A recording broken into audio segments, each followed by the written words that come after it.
aplauso para Gary Hesseltine. Thank you. Thank you, Joseph. My lecture today is when scientists and academics and the UFO UAP community finally meet, because we have to bring these three things together.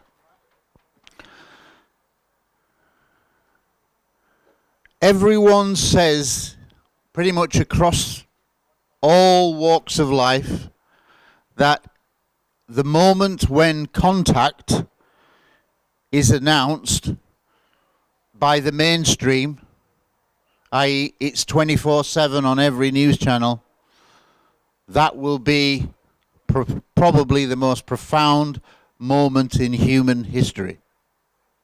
So on that, everybody agrees. The real problem is that most people don't want to look at the evidence, and that's why people like you and me come to these conferences, because we believe that there is already evidence of contact.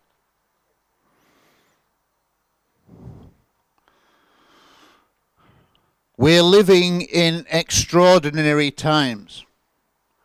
And what I mean by that is that 2021, I think, is the most important year in ufology for probably 50 years. So the times are a-changing, which is, I think, a Bob Dylan song. Since 2017, the world has begun to look at the UFO UAP phenomena in a slightly different way. The New York Times article and the release of the 3 confirmed, authenticated US Navy videos, Fleur, Go Fast, the 3 videos, they have changed everything for the mass media. Yes, 95% of the world still thinks we're all crazy, but times are changing. In America in particular, there has been significant legislative changes. As many of you will realize, that there was an important report that was released by the Director of National Intelligence on 25th of June 2021. And this was released in 2 formats. One in an unclassified 9-page document, and the other believed to be some 75 pages with some 40 minutes of video that we never saw, that was in the classified section. Now, unfortunately, we can only rely on what comes into the public domain through the unclassified report. But make no mistake, even though 9 pages was not a lot, if you know the subject, there was a lot of information. Not least was the fact that they, and I think this was done deliberately, that they said 143 cases out of 144 cases could not be identified. What they didn't tell you is that the 143 that they couldn't explain were primarily, or probably 100%, pilots. So what they were really saying is 143 military pilots flying the most sophisticated aircraft in the United States could not identify on 143 occasions what they were seeing in the sky. So that is actually quite a big thing that they put out. Most of them were all recorded actually from 2019 onwards. So the majority are really recent. And there were various documentaries that were in the run-up to that report, the most prestigious of which was the 60 Minutes program. And in that, you had Ryan Graves, one of the pilots, saying that almost every day for 2 years, these objects were flying into their airspace. Think about that. Almost every day for 2 years. So it's really just the tip of an iceberg in terms of the numbers of military encounters. But the good news is that somebody was listening. So yes, might have only been a few pages, but there were some really dynamite things. Not least the fact that they said on 80 of the 143 cases, they had been detected on multiple radar, ship, instrumentation, sensor equipment.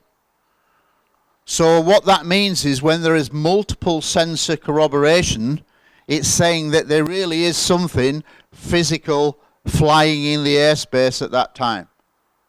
So this is not just visually seen. Multiple sensors on the ships and on the aircraft instrumentation are picking up and detecting an object, and it's producing masses of scientific data.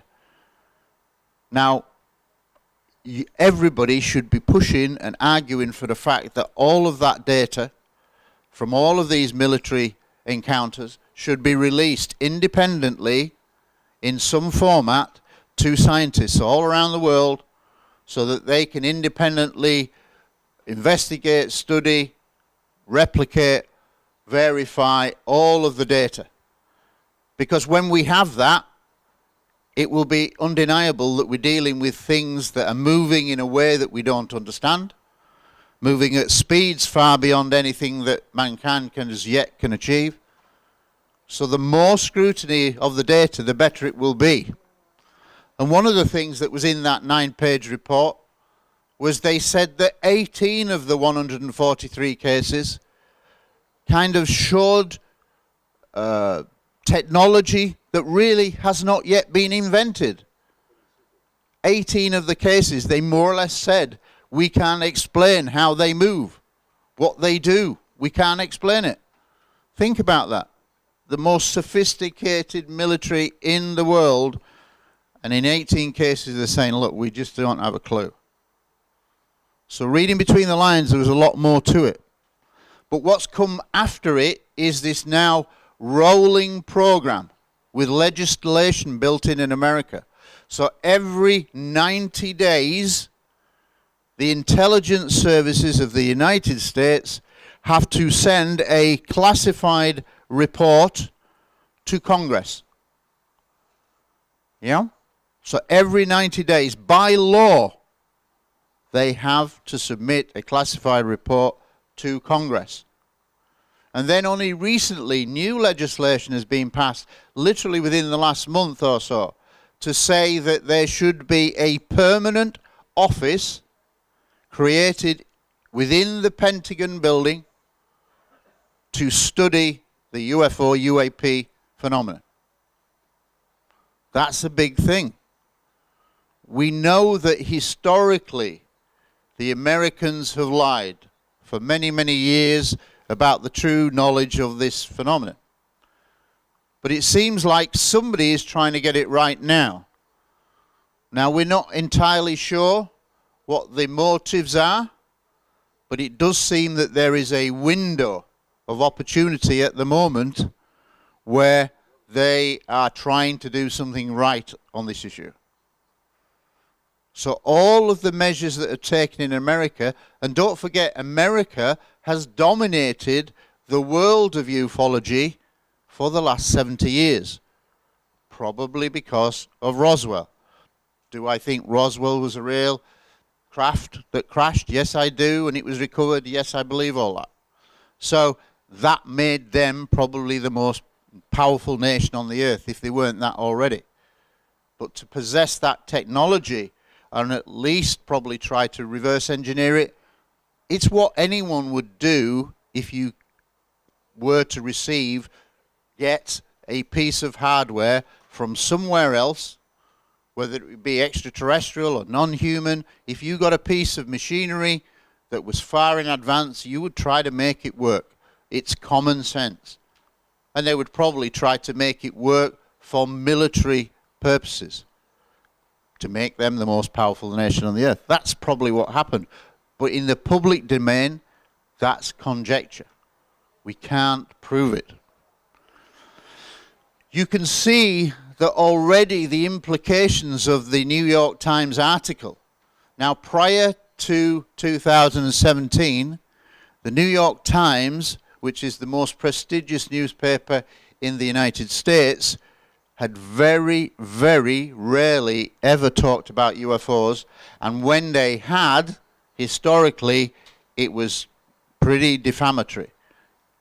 Yeah, they poked fun at the subject. But here is suddenly this article by Ralph Blumenthal, Helen Cooper, and Leslie Kane that is saying front page, wow, there was a secret study between 2007 and 2012, $22 million budget. And yes, we've got these 3 videos as well. Now, for me, the article was very important. However, it is the videos, the 3 FLIR videos that were released, they are the game changer. I doubt very much any of the legislation that has now been passed in America would have been passed if it wasn't for those 3 grainy FLIR black and white videos.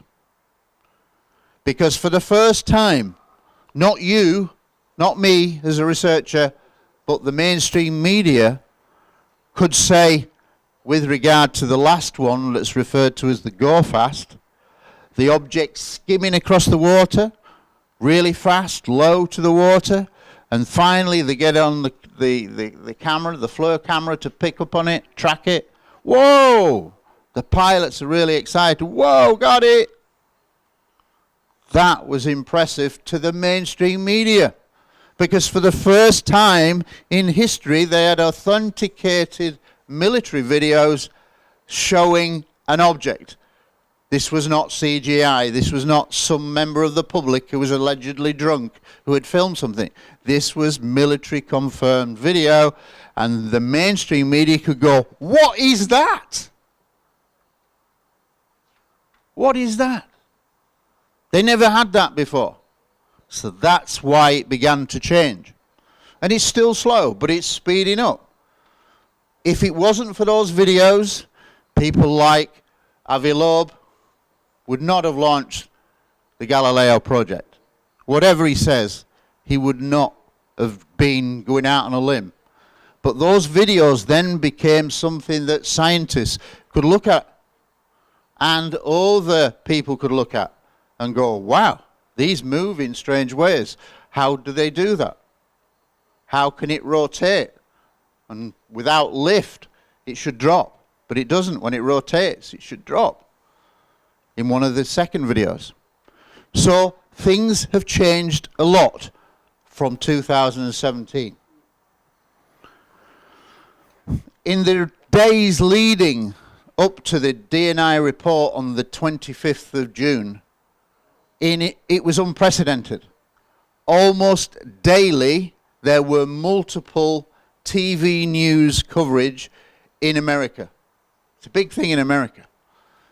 Almost daily there were fresh news reports on all of the mainstream channels, and it even reached the skeptical part of Britain where I live, in England, and there were several broadcasts on mainstream. That never happened before, but it was in America where there was the big change. Daily, bulletin, 3, 4, 5 times a day. We were getting close to something we've never ever seen, a proper reporting on the subject without the ridicule. Now, unfortunately, this subject has been dogged by ridicule for over 70 years. And yet, most people don't realize the origins of where that program came from. In 1953, the CIA, the Central Intelligence Agency, commissioned a panel of scientists to meet for 2 days. I think it was January of 1953, and it was called the Robertson Panel. And the Robertson Panel task was to find a way to strip the aura, the fascination that the public had for flying saucers, which was the term of the day, 1953, flying saucers. They had to find a way to get people not so interested, because people were naturally interested in these stories. And they decided that after 2 days, the best way to minimize the interest in flying saucers was to debunk the whole of the issue. So anybody born after 1953 lived in a world where they said in 1953, we will engage with every form of media, TV, radio, newspaper, books, and make fools of people. So that's the legacy from the United States. That policy of debunking became so pervasive throughout the world that even 70 years later, 95% of the world still thinks we're crazy to believe in UFOs. So this is the very difficult battle that we have to change the mindset of people. But it is beginning to change from 2017. And that can be demonstrated by all the news coverage where it was being treated seriously. The impending report, news coverage, documentaries coming out, the 60 Minutes program. 60 Minutes is the most prestigious program, documentary program in the United States. And yet they devoted 40 minutes, a 14-minute segment to they have it in 3 parts, and they did 14 minutes on this subject. Unprecedented. And they had military pilots who were responsible for the Nimitz encounters footage involved. David Fravor as the principal pilot involved. So things are changing. And of course, because things are changing, it means that the stigma that has pervaded society for 70 plus years is beginning to recede. And many scientists who were frightened to speak out publicly because they might lose their funding, or they might just get sacked because they dared to talk about an issue that we don't talk about, those people are now feel more able to say, well, actually, this is interesting. And Avi Loeb, I think, is a perfect example of someone who has now got the confidence to say, well, I'm a scientist, we should look at this evidence. And as he said, we should check our email box. Because if we don't, we won't see if there was something in there. So it would seem that finally we're getting people to open up. Over the last 6 months, since the release of the DNI report, you've had very important articles in journals like Scientific American that would never have gone anywhere near UFOs. Popular Mechanics, these kind of well-known publications would have never touched the subject in a serious way. But now they are. Because now it seems the videos showed that there was something tangible, something real to look at. And don't forget, David Fravor, Commander David Fravor, a Top Gun pilot, said and estimated that the object he saw was about 40 feet in length. 40 feet in length, and the aircraft he was flying was 58 feet in length. An F-18 Super Hornet. So almost comparable to a fighter. So we're talking not something small, we're talking something that's a real craft flying around in the airspace. So those videos are really the thing that changes everything. They are the genie being let out of the bottle. And once the genie's out of the bottle, what's the classic phrase? You can't put the genie back into the bottle. So the world has to live with it now, and the mainstream are going to have to get their head around the fact that these things are real and are flying around. Now what you've got at the moment is a bit of a halfway house. Since June, there was a 3-horse race. It was either secret American technology, it was foreign adversary, Chinese or Russian secret military, or it was from elsewhere. Other. That's how they called it in the DNI report, other.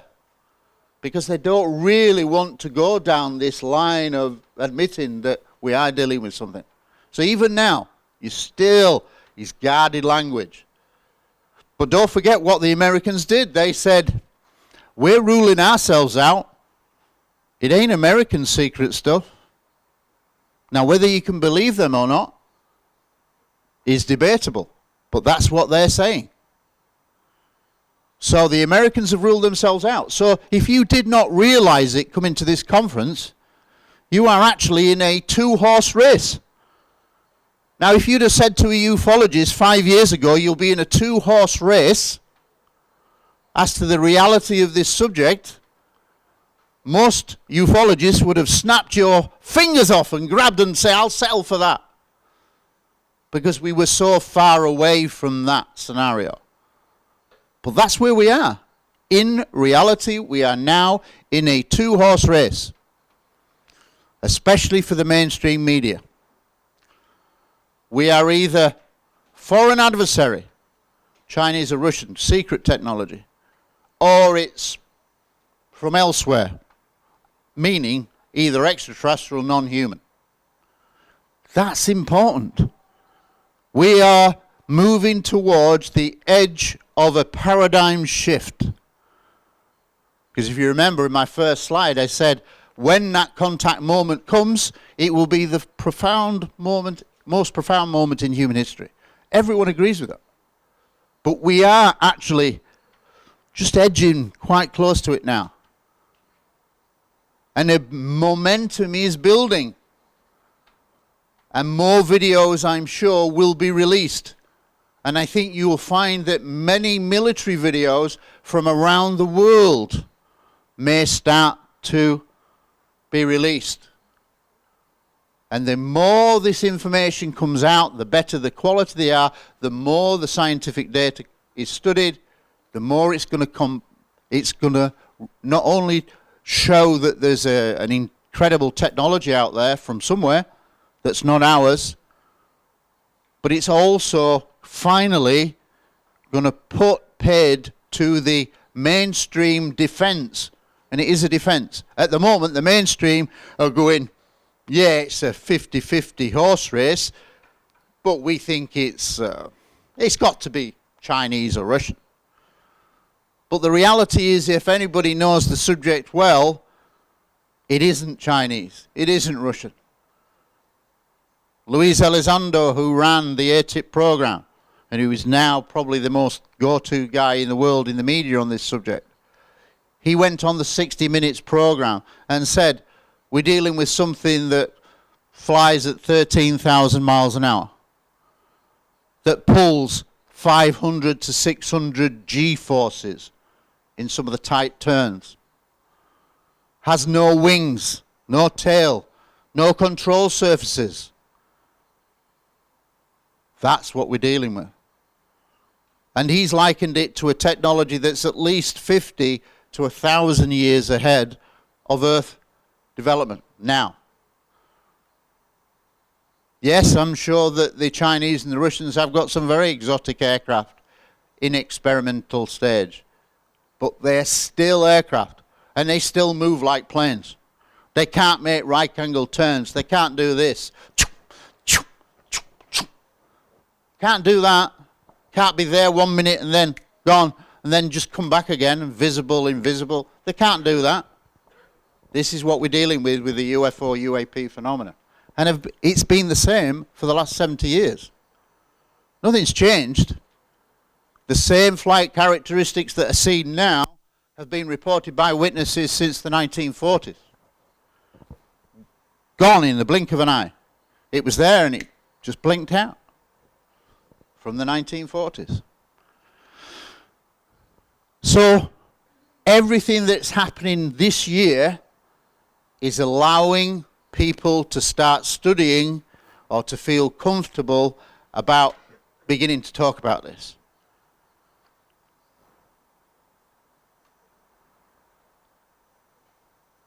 But like I've just said, there is evidence that's been around a long time. And when I look at this evidence, this is one of my favourite cases from the night of the 30th, 31st of March 1990. And for those of you who are not aware in Spain of this case, you should look it up. 2 F-16s ended up going into a dogfight, essentially a dogfight with for 75 minutes.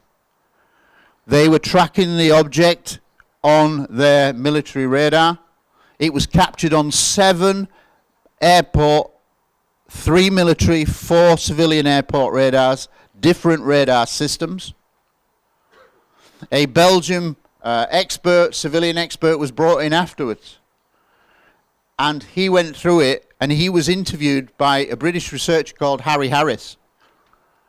And he got him on video, and I have a little clip. And he basically says, at one point, this object went up, did a sharp turn, about to hit the ground, did a right angle turn just before impact, pulled 35 Gs. 35 Gs. Even now, with our best stealth and pressurized suits, you're looking at 10, 11 Gs max, and very short periods. This object in 1990 was pulling 35 Gs. Wow. We can't replicate that. But some of the things that Luis Elizondo is saying now is objects are pulling 500 to 600 Gs.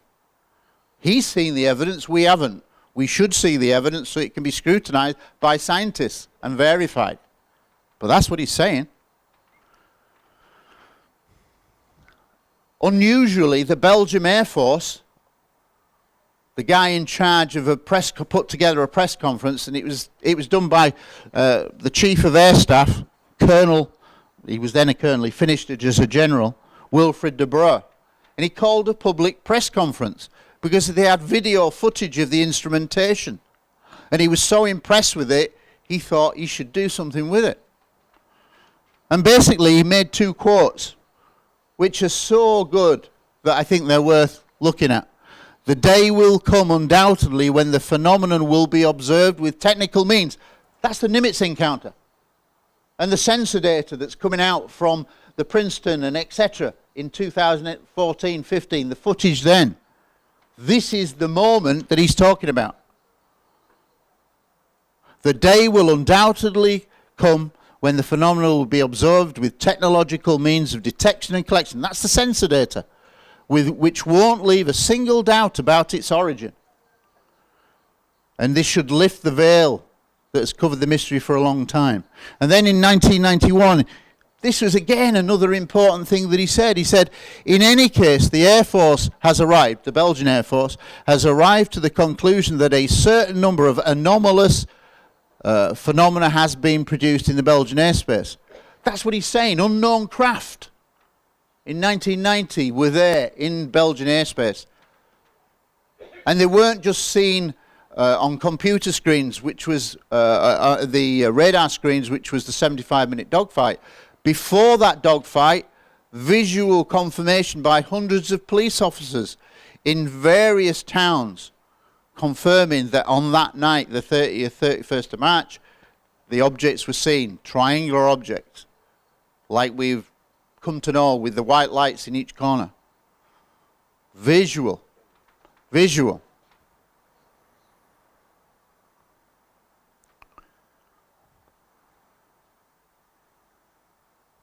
We then, since 2017, we start to hear about Oumuamua, which is the book that Avi Loeb wrote, Extraterrestrial. And he's saying that, from his point of view, he thinks that was the first interstellar object.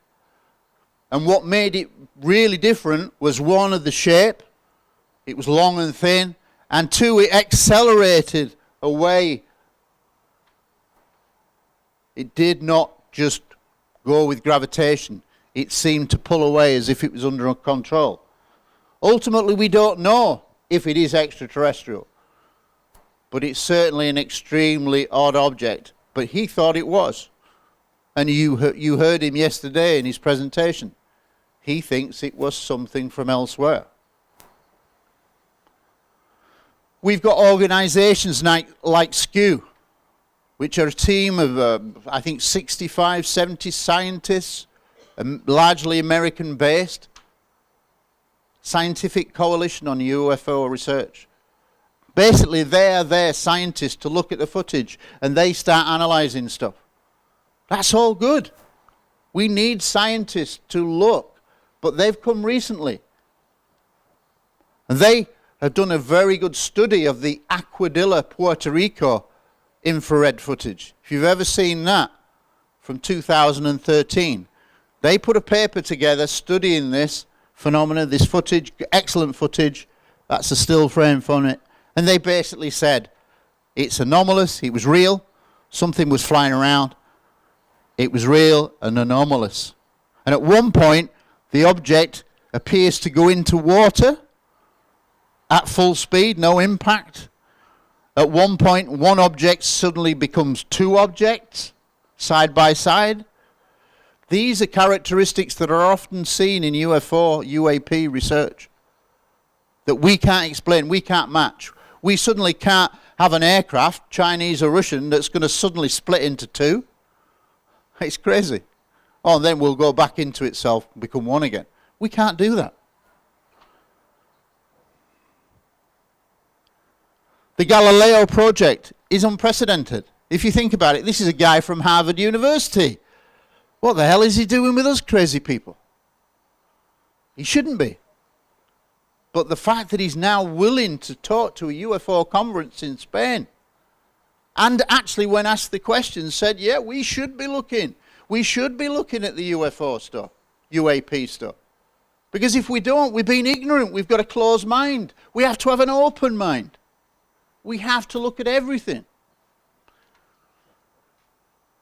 Michio Kaku saw the footage from 2017, the 3 FLIR videos, and he actually changed his opinion. He'd been pretty skeptical before, and I think he spoke here in Barcelona. But what he said is, we've reached a turning point. It used to be that believers, we're the believers, we're these crazy people, had to prove that all these objects were an intelligent race from outer space. Now, it's turned around, it's flipped. Now the burden is for the government to prove that it's not alien or non-human. That's a massive turnaround. This is a guy who's like a film star in the scientific world. And yet, you've got people like Neil deGrasse Tyson, who is completely opposite. And who is really skeptical.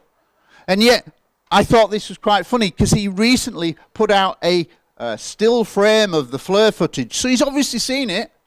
The same footage that Michio Kaku had looked at. And yet he'd said, well, not knowing what it is doesn't count for evidence of knowing what it is. And it's actually true.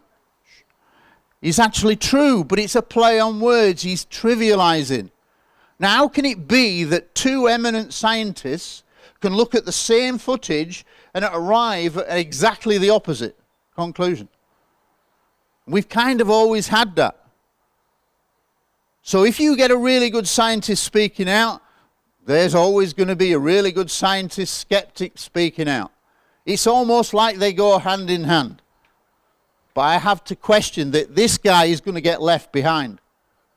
If he keeps sticking to that attitude, he's going to look very foolish, in my opinion.